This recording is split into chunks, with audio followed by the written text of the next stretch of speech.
welcome. I'm really glad you're here. I know that I say that a lot, but I really mean I'm grateful that you've tuned in. Just a few things. Our first welcome retreat for women is just a week from now. We'd love to have you. Please consider it if God's at all nudging you. Secondly, Friday, June 7th is our Parish feast day. That date is kind of hard to pin down. And we do it kind of simply here because it's a Friday.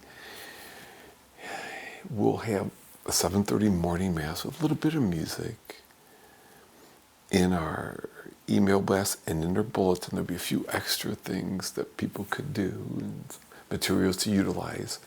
To receive the email blast, just go to our website homepage, bottom right-hand corner. There's a little black box with a white spot where you just enter your email address, send it, and then you receive those on a regular basis. We normally keep church open from after the 7:30 a.m. Mass until 8 p.m. We won't be able to this coming Friday because we have a really sad funeral. Brian Sabelski's sister. Brian's one of our keyboard players for church and the band leader of a keyboard player for our contemporary ensemble. And his 39-year-old sister died. It was really painful to be gathered around her bedside. And I'm already sad because of a sad funeral this morning for a child that lived 6 hours. I was really proud of Mom and Dad for a bunch of reasons, but you can watch that homily. I feel greatly the poverty of words at times like that, so wanting to make it okay. But I feel I did the best I can, and I have to be okay with that. But if you click the link in the description to this title, you can watch that or go to our YouTube channel and watch it. That was this morning, and it was for Cecilia Hernandez. So, now to this. Our gospel question: what can we learn from a loaf of bread?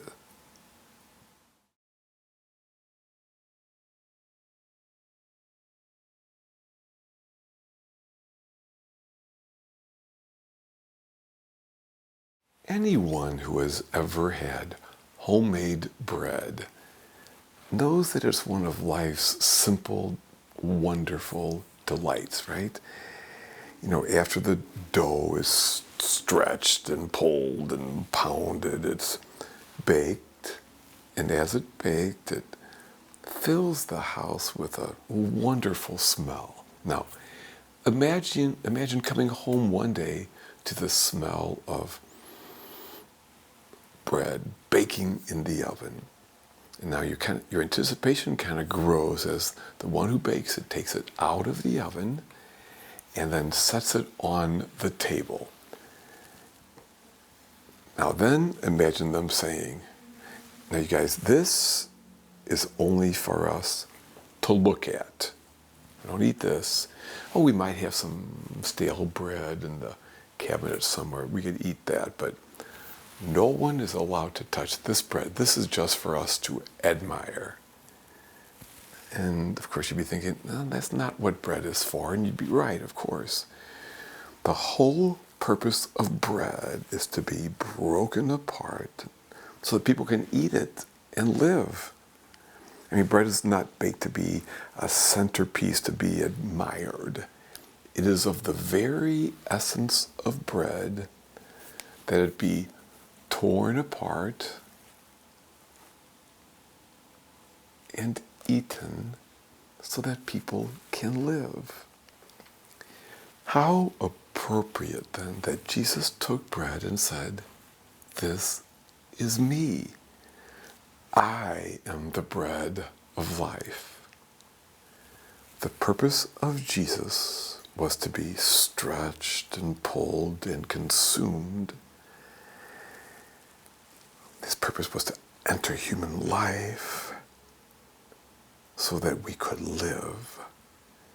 The purpose of Jesus was not to come and be among us as some beautiful person to admire, like some pretty picture for us. Oh, that impresses us. No, the purpose of Jesus was to be torn apart and consumed so that we could live. So it is for us. St. Paul says, we are the body of Christ. Our whole purpose, like Jesus, like bread, is not to be perfect or strive for that so we can be admired, right? It's not that we would develop our virtue so that people could sit back and go, wow, isn't she great? Isn't he wonderful? No.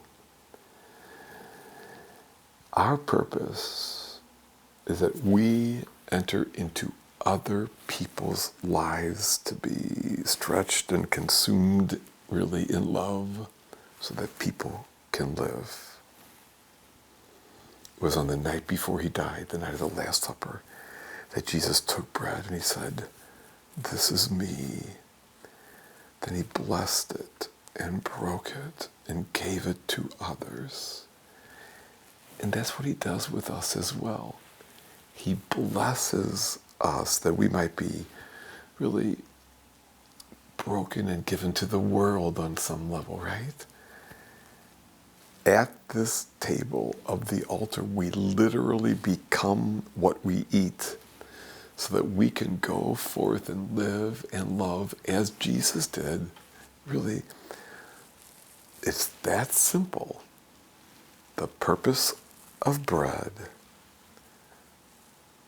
is the purpose of Jesus, is the purpose of us. That's it.